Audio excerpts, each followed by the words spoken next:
Assalamu alaikum students, welcome to Gohar Publishers. Our slogan is redefining the geography of education through digital resources for conceptual learning. My name is Zainab and I am your geography teacher.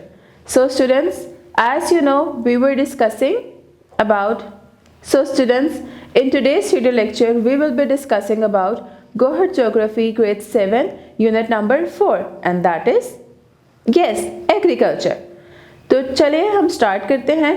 अब agriculture के unit में जो आज topic हम discuss करने जा रहे हैं वो है डिफरेंट मेथड्स ऑफ एग्रीकल्चर, कि हम कौन कौन से मेथड्स यूज़ करते हैं एग्रीकल्चर में।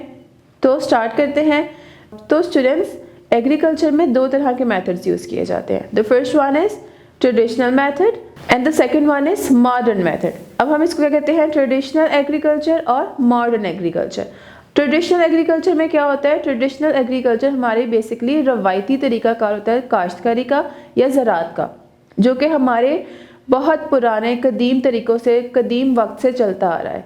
अब ट्रेडिशनल एग्रीकल्चर में क्या होता है कि किसान पुराने जो है औज़ार इस्तेमाल करते हैं, पुरानी टेक्निक्स इस्तेमाल करते हैं जो कि शुरू से चलती आ रही हैं खेती बाड़ी के लिए। इसमें किसान किसी तरह की मशीनरी का इस्तेमाल नहीं करते बल्कि खुद सारी लेबर खुद करते हैं और बैलों के ज़रिए खेतों में हल चलाते हैं।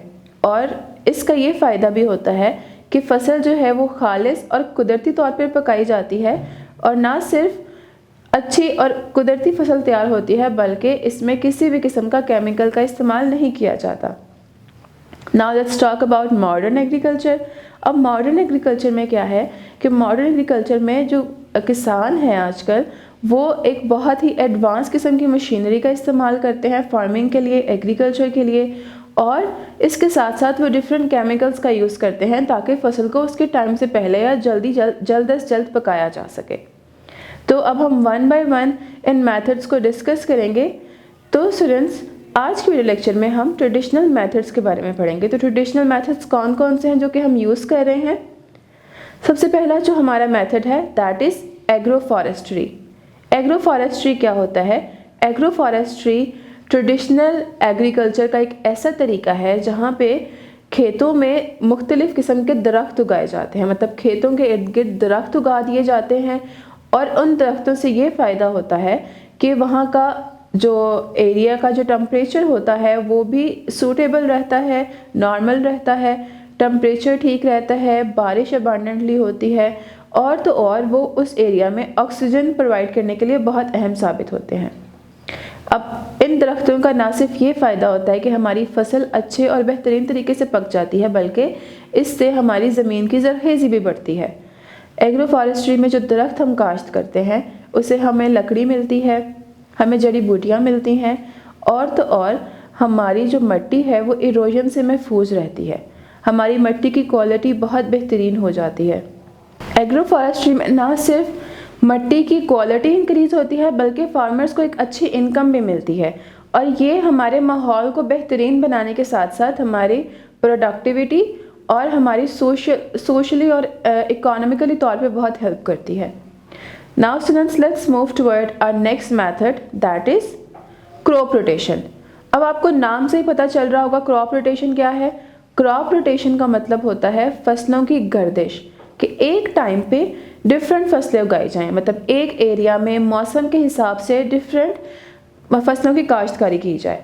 तो इस तरह से ये होता है कि एक ही टाइम पे अगर सर्दी का मौसम चल रहा है तो उस जगह पे, मतलब आपके पास जितना भी एरिया है उस पर सर्दी वाली फसल काश्त कर लें और अगर गर्मियों का मौसम है तो आप उस पर वो वाली फसल काश्त कर लें।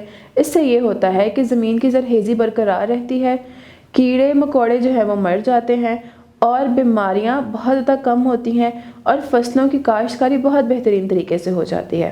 क्रॉप रोटेशन में हमारी प्रोडक्टिविटी इंक्रीज़ होती है, कीड़े मकोड़े कम होते हैं और इसके साथ साथ हमारे पास बायोडाइवर्सिटी आती है कि एक टाइम पे हम ज़्यादा से ज़्यादा फसलें उगा सकते हैं। पहले ज़माने में क्या था कि पहले ज़माने में 2 फील्ड सिस्टम यूज़ किया जाता था कि एक टाइम पे 2 तरह की फसलें उगाई जाती थी, लेकिन आजकल चूँकि एडवांस सिस्टम हो गया है तो एक टाइम पे 4 तरह की फसलें उगाई जा सकती हैं। Now let's move towards our next method of agriculture and that is intercropping or mixed crops. Intercropping और मिक्स्ड क्रॉप से आपको नाम से ही पता चल रहा होगा कि इसमें मिक्स तरह की मुख्तलिफ किस्म की फसलें एक ही वक्त में उगाई जाती हैं। इससे क्या होता है कि ज़मीन की ज़रखेज़ी बरकरार रहती है और हमें अबंडेंटली मुख्तलिफ किस्म की खुराक एक ही वक्त पे बैक वक्त मिल जाती है। और तो और हमारे जो जड़ी बूटियाँ होती हैं उसकी अफजाइश को रोकती है। ये मेथड जो है हमारी जड़ी बूटियों की अफजाइश को रोकता है, कीड़े मकोड़ों को ख़त्म करता है और हमारी बायोडाइवर्सिटी इंक्रीज़ होती है। तो चूँकि स्टूडेंट्स हम इंटरक्रॉपिंग और मिक्स्ड क्रॉप्स की बात कर रहे हैं, तो इंटरक्रॉपिंग की जो 2 वेरियस टाइप्स होती हैं, एक होती है मिक्स्ड क्रॉप और एक होती है रो क्रॉप्स। मिक्स्ड क्रॉप में इस तरह की काश्तकारी की जाती है कि एक ही एरिया पे डिफरेंट तरह की फसलें काश्त कर ली जाती हैं, जबकि रो क्रॉप्स में क्या होता है कि डिफरेंट तरह की फसलें रो में मतलब लाइनों में काश्त की जाती हैं। ना other method is polyculture. Polyculture में क्या होता है, पॉलीकल्चर में हम लोग डिफरेंट तरह के प्लांट्स जो कि डिफरेंट स्पीशीज़ के होते हैं एक ही जगह पे काश्त किए जाते हैं। इस तरह से ये होता है कि फ़सल जो है बहुत बेहतरीन तरीके से काश्त कर ली जाती है और ज़्यादा बड़े पैमाने पे काश्त कर ली जाती है। और इस फसल का ये फ़ायदा होता है कि ना सिर्फ हमारी ज़मीन की ज़रखेज़ी, हमारी मिट्टी की ज़रखेज़ी में इजाफ़ा होता है, बल्कि केमिकल्स और कीड़े मकोड़ों से भी महफूज रहती है फ़सल। और इसके साथ साथ जो ये फसल होते हैं, जो ये पौधे होते हैं, ये बीमारियों से महफूज होते हैं। ये फसल जो है हमारी बीमारियों से महफूज रखती है और हमारे एनवायरनमेंट में बायोडाइवर्सिटी को इंक्रीज़ करती है। तो students, these were the methods we use for agriculture. तो कंक्लूजन में हमने 1 बाय 1 डिफरेंट तरह के मेथड्स पढ़े ट्रेडिशनल और मॉडर्न एग्रीकल्चर के। ट्रेडिशनल एग्रीकल्चर में हमने पढ़ा कि एग्रो फॉरेस्ट्री की जाती है, क्रॉप रोटेशन की जाती है और तो और इंटरमिक्सिंग की जाती है, इंटरमिक्स क्रॉप्स जो है काश्त की जाती हैं और पॉलीकल्चर किया जाता है। तो इस तरह के मेथड से ये होता है कि हम ट्रेडिशनली वे में रवायती तौर पर बगैर मशीनरी के अच्छे से अच्छी बेहतरीन फसल काश्त करते हैं, जिससे कि हमारा एनवायरनमेंट महफूज रहता है। हम एनवायरनमेंट को केमिकल से महफूज रखते हैं, हमारी मिट्टी की ज़रखेज़ी बढ़ जाती है। Now the other topic is impacts of cattle farming on the environment. अब कैटल फार्मिंग के किस तरह के इम्पैक्ट्स हैं, क्या असरात हैं? तो कैटल फार्मिंग के हमारे एनवायरनमेंट पे, हमारे बायोडाइवर्सिटी पे बहुत ही अहम किस्म के, बहुत ही स्ट्रॉन्ग किस्म के इम्पैक्ट हैं। अब कैटल फार्मिंग में क्या होता है कि डिफरेंट तरह के जानवर जैसे कि घोड़ा, गाय, भैंस, बकरियां, मुर्गियां और ऊँटों की फार्मिंग की जाती है। अब इस फार्मिंग के एनवायरनमेंट पे क्या इफ़ेक्ट है? तो इस फार्मिंग से ये होता है कि ज़मीन में जो पानी होता है उसके पानी में ख़राबी की बाइस बनती हैं, हमारी बायोडाइवर्सिटी का लॉस होता है, एसिडिक रेन की वजह बनती हैं और तो और हमारे डिफॉरेस्टेशन की भी रीज़न बनती हैं। Now the next topic is raw materials and farming, raw materials from farming and fishery to help generate revenues. करेंगे कि डिफरेंट तरह के जो हम फार्मिंग करते हैं, जो एग्रीकल्चर करते हैं, उससे हमें डिफरेंट तरह के रॉ मटेरियल्स कौन कौन से मिलते हैं।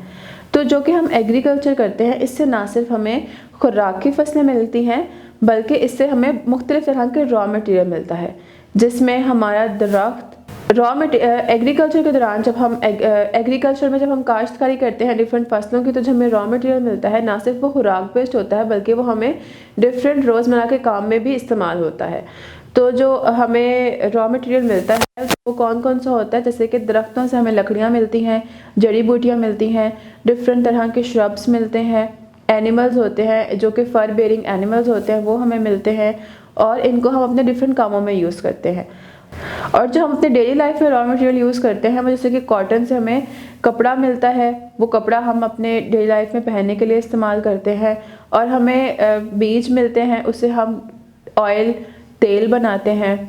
रॉ मटेरियल है वो कौन कौन से है, वो है पाम ऑयल, सोया, कोका, कॉफ़ी और राइस, मकई, जानवरों की खाद। इस तरह के जो डिफरेंट रॉ मटेरियल्स हैं ये हमें एग्रीकल्चर से मिलते हैं।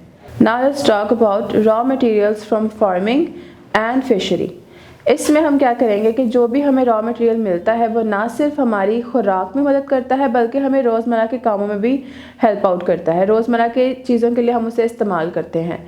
तो ये जो है हमारे मुल्क की इकॉनमी में इजाफा करता है और हमारे मुल्क की बायोडाइवर्सिटी को इंक्रीज़ करता है। And agriculture plays an important role in the growth and development of our country. That is all for today. To recap, what we have studied in today's video lecture is different methods of farming and its conclusion, and after that we have studied that impacts of raw farming, and we have also studied impacts of cattle farming on the environment, and also we have studied what raw materials we get after we do agriculture, and also we have discussed raw materials from farming and fishery. Hopefully you have enjoyed the video.